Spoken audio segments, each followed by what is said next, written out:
네, 우리는 지금 사순절 절기를 보내면서 매일 새벽마다 예수님과 멀어지게 하는 각 삶의 태도나 또는 습관, 경향성, 그리고 성품들을 주제로 말씀을 보고 있습니다. 오늘 우리는 비판과 판단이라는 주제로 말씀을 보겠는데요. 세상에서는 비판하고 판단하는 것을 심각하게 생각하거나 또는 죄로 여기지 않습니다. 비판의 능력이 뛰어난 사람을 오히려 옳고 그름을 잘 판단하는 예리한 통찰력이 있다고 긍정적으로 평가하기도 합니다. 그러나 그리스도인에게 남을 판단하고 비판하는 것은 심각한 문제입니다. 그것은 하나님이 특별히 엄하게 심판하시는 교만과 연결되어 있기 때문입니다. 비판과 판단 속에는 기본적으로 교만이 깔려 있습니다. 비판과 판단은 교만과 동일선상에 있는 것으로 하나님께 대적하는 죄가 되고 또 결과적으로 하나님의 진노의 심판 아래 있게 되고 혹독한 대가를 치르게 됩니다. 그래서 우리는 우리 안에 있는 비판하고 판단하는 마음을 가볍게 여기지 말고 무겁고 또 중요하게 다루어야 합니다. 우리가 비판과 판단을 금지해야 할 또 다른 중요한 이유는 우리가 남을 판단하고 비판할 때 그것은 마치 던지면 다시 되돌아오는 부메랑처럼 우리에게 그대로 적용되기 때문입니다. 비판과 판단에 대한 부메랑의 그 원리가 오늘 본문 7장 1절과 2절에 나와 있는데요. 우리 한번 그 말씀을 다시 한번 읽도록 하겠습니다. 함께 읽겠습니다. 비판을 받지 아니하거든 비판하지 말라. 너희가 비판하는 그 비판으로 너희가 비판을 받을 것이요 너희가 헤아리는 그 헤아림으로 너희가 헤아림을 받을 것이니라. 다른 사람을 비판하고 판단하는 사람에게는 동일하게 하나님의 그러한 긍휼 없는 엄정한 심판이 돌아온다는 원리입니다. 하나님의 긍휼 없는 심판 앞에서 누가 과연 의롭다 여김을 받을 수 있을까요?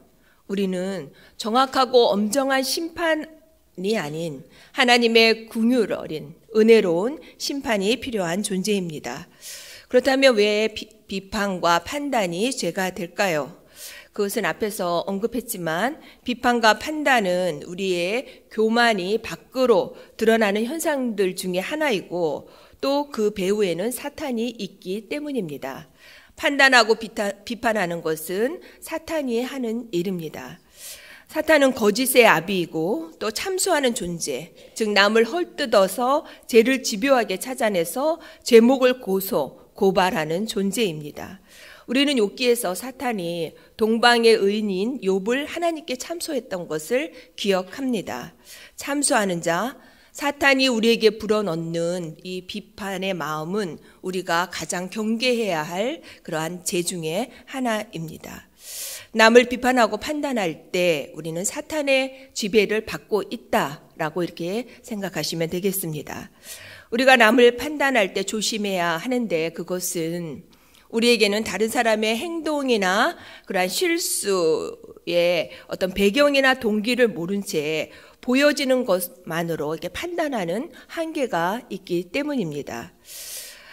우리는 종종 상대방이 자신의 그런 뜻대로 행하지 않을 때 그들에 대한 짜증이나 또는 괘씸한 마음 또는 반발심에서 비판을 하는 경우가 많은데요. 이것은 우리가 그들의 선생이 되어서 교만한 위치에서 그들을 조종하고 꾸짖는 것을 즐기고 있는 것이기도 합니다.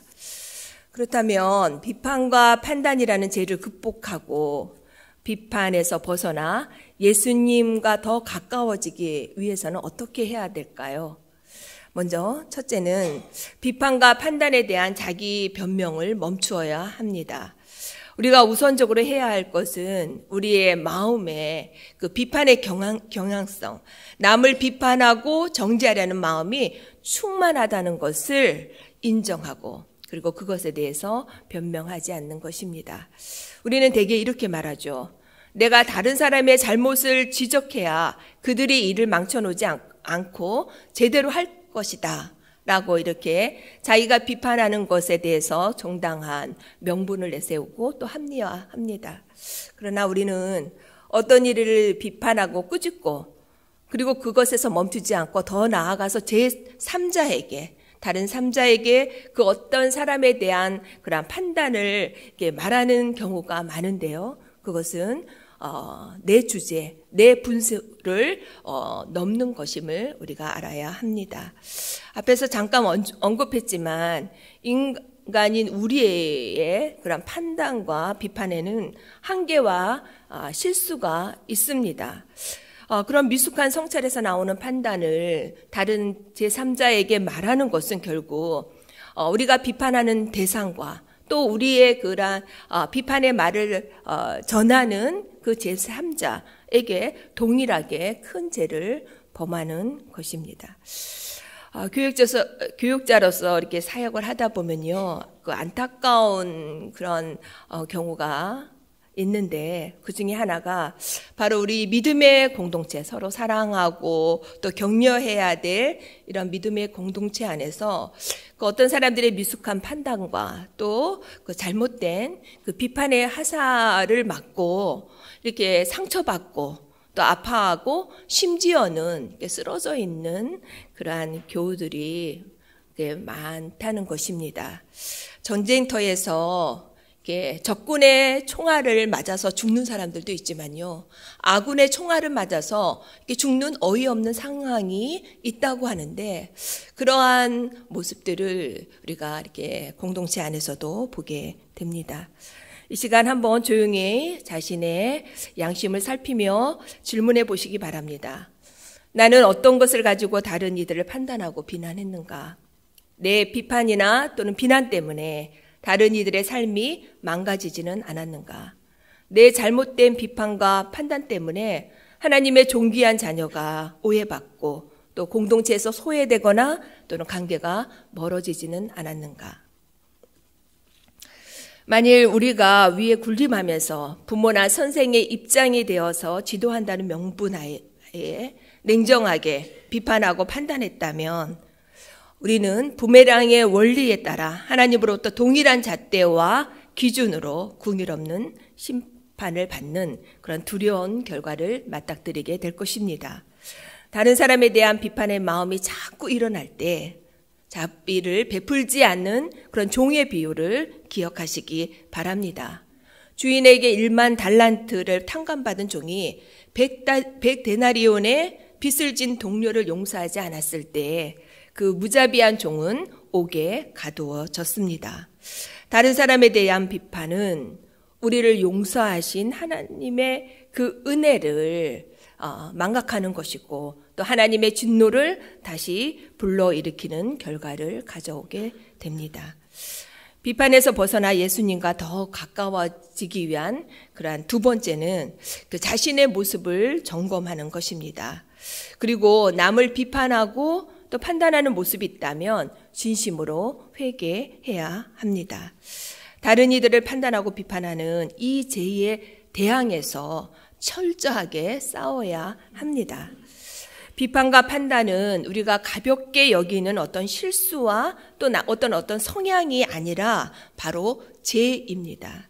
죄를 얼마나 철저하게 취급하셨는지 예수님의 말씀을 기억하시기 바랍니다. 예수님은 너희들의 손이 범죄했느냐? 그럼 손을 찍어버려라. 그리고 눈이 범죄했다며 눈을 빼버려라.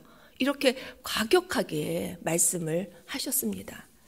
내 마음속에 남을 비판하고 판단하는 성향이 많다면 그것은 주님이 생명을 바쳐 값을 치루었던 무섭고 또 무거운 죄의 하나라고 여기시기 바랍니다. 그리고 판단하는 죄에 대항해서 철저히 싸우시기 바랍니다. 예수님은 다른 사람을 비판하는 것은 마치 자신의 눈에 들보가 있는데 다른 사람의 눈에 있는 티를 지적하는 것이라고 말씀하시면서 본문 7장 5절에서 외식하는 자여 먼저 내 눈 속에서 들보를 빼어라 라고 이렇게 말씀하십니다.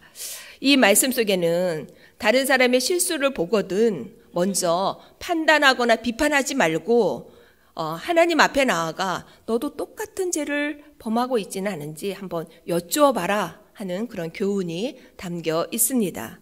우리는 남의 실수와 잘못을 보면 하나님 앞에서 잠잠히 자신에게도 더 큰 죄가 있는지 동일한 죄를 짓고 있지는 않은지 살피고 또 겸손해져야 합니다. 그러나 대부분의 사람들은 그렇지 못하죠. 오히려 실수와 잘못을 보면 즉시 비판하고 또 판단합니다.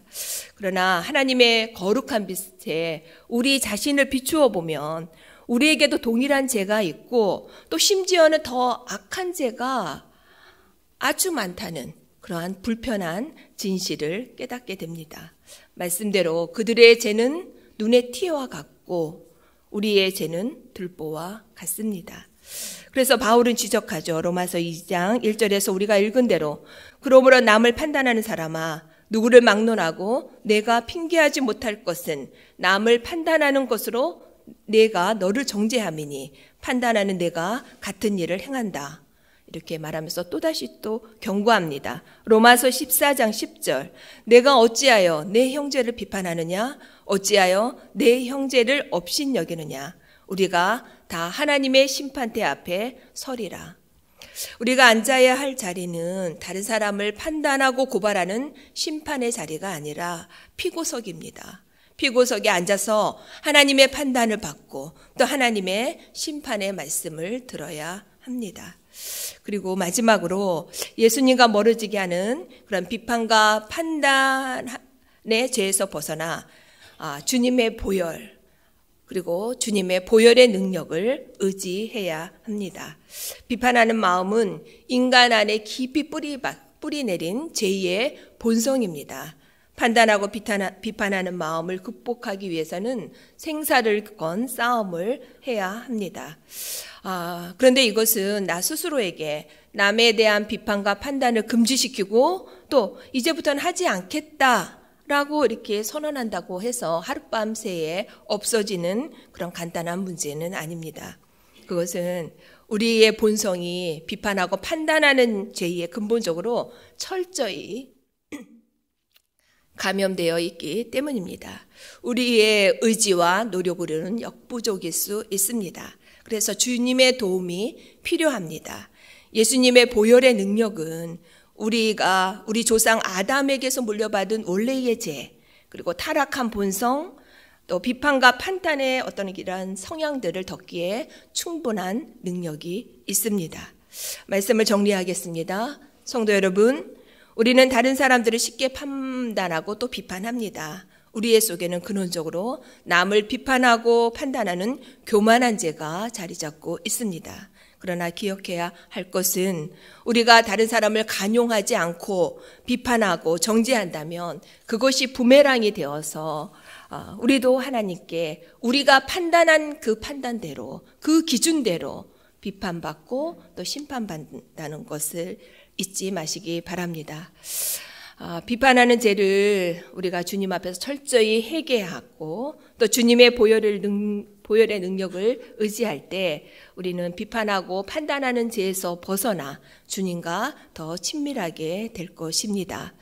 올해 우리 사순절을 맞이해서 이러한 주님과 멀어지게 하는 여러 가지 죄의 모습들을 살펴보고 있는데 오늘 말씀을 통해서 비판과 판단을 우리의 삶 속에서 내려놓고 날마다 말씀과 기도로 이 죄에 대항하고 또 간용과 사랑을 베풀고 실천하면서 선으로 악을 이기며 승리하는 저와 여러분이 되기를 바랍니다. 기도하겠습니다. 하나님 아버지, 주님께서 물과 피를 쏟으며 생명을 바쳐 우리를 죄에서 구속해 주시고 자녀 삼아 주셨습니다. 그런데도 불구하고 여전히 옛 성품, 쓴뿌리를 가지고 살아가고 있는 우리들의 모습을 봅니다. 교만한 마음으로 다른 이들의 선생이 되어 조종하며 함부로 판단하고 비판했습니다. 들보가 있는 눈으로 드러나는 실수만 볼 뿐 그 배경과 동기를 제대로 알지도 못하고 함부로 판단하였고 또 나의 이러한 생각들을 다른 사람에게 말하며 부정적인 선입견을 주었습니다. 판단의 독을 함부로 발설하며 정서적 폭력을 휘둘렀고 또 관계가 깨어지게 했습니다. 주님, 용서하여 주옵소서. 이제 비판과 판단이 주님의 엄정한 심판을 불러일으킨다는 심각한 죄임을 깨닫고 이에 대항하여 싸워 극복하게 하여 주옵소서. 주님의 보혈의 능력 의지하여 비판과 판단의 죄에서 벗어나 주님과 더욱더 친밀해지는 영적 진보가 있게 하여 주옵소서. 예수 그리스도의 이름으로 기도드립니다. 아멘.